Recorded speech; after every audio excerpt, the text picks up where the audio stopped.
بسم الله الرحمن الرحيم، والسلام عليكم ورحمة الله تعالى وبركاته. أهلا بكم أحبائي مجددا في قناة كنوز الصحة في سلسلة السحور الصحي.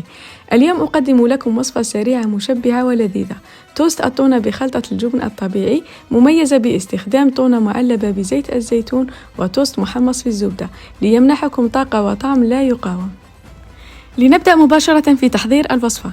أفرغي علبة الجبن الطبيعي في وعاء ليمدك بالكالسيوم والبروتين مما يعزز العظام ويوفر قواما كريميا لذيذا. أضيفي علبة التونة بزيت الزيتون المليئة بالبروتين الضروري لبناء العضلات والشعور بالشبع لفترة طويلة، مع فوائد زيت الزيتون الذي يحتوي على دهون مشبعة تحافظ على صحة القلب.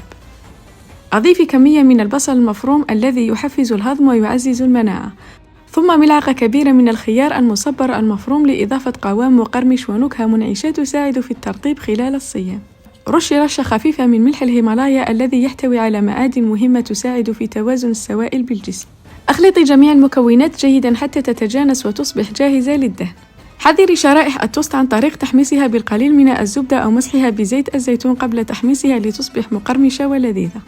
ادهني خليط التونة والجبن على شرائح التوست المحمص واستمتعي بالجمع بين القرمشة والطعم الكريمي.